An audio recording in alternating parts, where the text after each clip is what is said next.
안녕하십니까. 보이소 TV 서정태입니다. 오늘 이 저녁에는 절제로부터 행복이 온다고 하는 제야로 말씀을 전할까 합니다. 사도 바울은 갈라디아 교회에 붙이는 글에서 이렇게 말씀했습니다. 오직 성령의 열매는 사랑과 희락과 화평과 오래 참음과 자비와 양성과 충성과 온유와 절제니 이 같은 것을 금지할 법이 없느니라. 한마디로 성령의 사람은 절제의 사람입니다. 절제라고 하는 말은 단순히 참는 것이 아니라 자기를 통제하는 힘입니다. 조선시대의 맹신 황희정성 집에 세종왕이 내방을 했습니다. 그런데 놀라운 것은 정성이 살고 있는 집이 일반 서민과 같이 매우 초라한 초가집이었습니다. 왕은 집 안으로 들어가서 먼저 사랑방에 들어가 보았습니다. 그런데 바닥은 멍석을 깔았고 손님이 앉을 자리는 낡은 돗자리가 깔려 있었습니다. 검소하고 절제한 생활을 본 세종은 손을 잡고 울었다고 합니다. 이세론 황희의 정성은 청백리의 상징입니다. 정성에 관련된 속담이 있는데요. 황희 정성 내 치마 하나 가지고 세 어미 딸이 입덧한다고 하는 말이 있습니다. 이는 정성의 아내와 두 딸이 치마가 없어서 하나를 번갈아 입고 손님을 접대했다는 데서 유래된 말입니다. 욕망을 이루기 위해서는 부정의 내분이나 편법이 사용되어지는 것을 정성이 모를 리 없습니다. 그러나 도를 넘어 절제하지 못하고 그 담력으로 살게 되면 하루아침에 인생이 무너지는 것은 순리입니다. 이것을 아는 것이 지혜입니다. 인간의 비건 담력으로부터 시작되었습니다.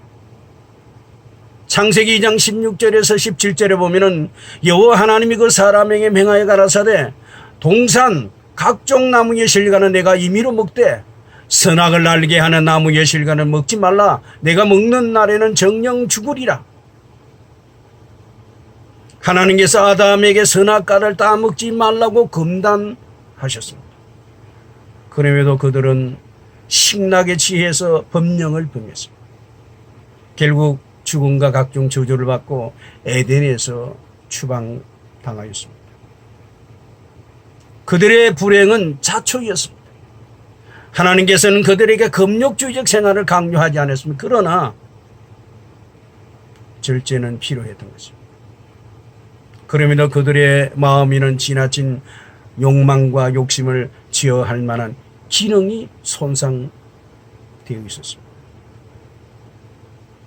그 범인이 바로 마귀입니다. 뱀이 여자에게 이르되 결코 죽지 아니하리라. 먼저 하와는 마귀의 강교한 미혹에 넘어가 그 나무를 본 적 먹음직도 하고 보함직도 하고 지혜롭게 할 만큼 탐스럽다. 그렇게 기록하고 있습니다. 이것을 시락관음이라고 합니다. 볼시자 즐길락 볼관 음란할 이것이 쾌락주의의 시초가 되었습니다. 창세기 4장 21절에 보면은 그 아우의 이름이 유발이니 그는 수금과 통소를 잡는 자의 모든 조상이 되었다고 기록하고 있습니다. 범죄한 인간의 삶은 즐거움에 의해서 도략, 길도자 즐길락, 진리를 알고 진리를 실천하면서 느끼는 즐거움보다는 악기를 제조하고 노래를 부르는 향락에 빠졌습니다. 그래서 인류는 음란할 음자 즐길락, 그리고 음락, 마시럽 즐길락, 인생의 최대 행복으로 착각한 것입니다. 인류의 무명은 한마디로 쾌락의 무명입니다. 먹고 마시고 춤추고 이것을 인생의 삼락이라고 합니다. 공부하고 돈을 벌고 출세하고 등등의 일들은 삼락을 얻기 위한 도구에 불과할 뿐입니다. 그래서 우리나라 고위직 공무원들이 성범죄로 국민들의 분노를 사고 줄줄이 옷을 벗고 수치를 당하고 있는 겁니다.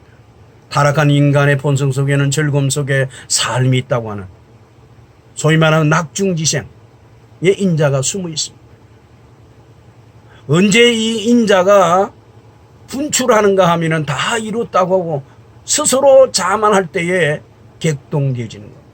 그러므로 인자로 살아가기 위해서는 하시해도 자만에 빠져서는 안 됩니다. 그런 유혹이 일어날 때는 스스로 절제해야 합니다. 성경 인물 중에 요셉이 그러했습니다. 창세기 39장 7, 8절에는 주인의 처가 요셉에게 눈짓하다가 동침하기를 청하니 거절하며라고 기록하고 있습니다. 이 사건으로 인해서 그는 간녀의 모함으로 감옥에 수감되는 고통을 당했습니다. 그러나 하나님께서는 모든 것이 합력하여 선을 이루게 하셔서 결국 자유의 몸이 되어서 애굽의 총리가 되는 찬란한 인생 역정이 시작됐던 것입니다. 그런데 안타깝게도 다윗은 그러하지 못했습니다. 사무엘하 11장에는 그의 간통사건이 기록되어 있습니다. 결국 음심을 절제하지 못한 그 결과는 그 집안에 불행한 사건들이 끊이지 않고 일어났습니다. 암논이 누히 다말을 간통하는 근친상간이 벌어지고 분개한 압살롬이 암논을 죽이는 존속 사례가 범해지고 압살롬은 급기야 아버지 다윗을 반역하여 왕위를 찬탈하려고 했습니다. 결국 다윗 아버지는 생명을 부지하기 위해서 궁궐을 버리고 도피하기에 이르렀습니다. 이 모든 불행한 사태가 다윗의 바세바 가는 행위와 그의 남편 우리아를 고의로 전쟁터에 출정케 해서 살인을 유도하는 끔찍한 번역의 결과였습니다. 이처럼 인간의 불행은 절제하지 못하는 과욕에서 비롯됩니다.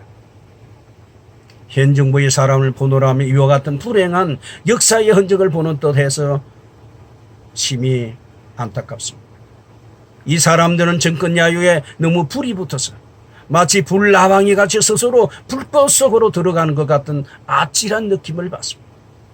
주체할 수 없는 욕망은 갱주엄마와 같습니다. 주변 상황에 눈 가리게 한 채 목표한 욕망에만 시선을 맞춰 달리고 또 달립니다. 그러다 결국은 천길만길 낭떠러지 아래로 떨어지고 맙니다. 이 같은 불행은 내가 부른 비극입니다. 인생이 바라는 행복이라고 하는 것은 결코 크고 높은 데서 찾을 필요가 없습니다. 소소한 일상에서 누리는 기쁨, 그리고 절대는 만족에서 얻어지는 것입니다. 그럼에도 어리석은 인간들은 정상에서 찾으려고 합니다. 그것으로 오르기 위해서는 여간 힘들지 않을 뿐 아니라 가는 길목이 너무 위험합니다. 서로 정상에 다 닿았다고 할지라도 그곳에는 사방에서 불어오는 바람이 너무 거세고 한빛 남짓한 몸을 가릴 만한 나무 한 그루도 없습니다. 마치 삭막한 사막 가운데 서 있는 기분입니다. 여기는 잠시 잠깐 머물 수 있는 곳이지 여기가 조사오니 하고 장막을 치고 오랫동안 머물다가는 추위와 굶주림 그리고 예로움으로 죽고 말 것입니다. 그럼에도 이곳에 미련을 버리지 못하는 사람이 있으니 참 바보이거나 조인평 한자일 확률이 높습니다. 진정한 행복이라고 하는 것은 오직 절제로부터 옵니다. 그러므로 이제 그만하고 하산채비를 하기 바랍니다. 이것이 지혜요. 이것이 행복의 길입니다. 여러분 감사합니다. 안녕히 계십시오.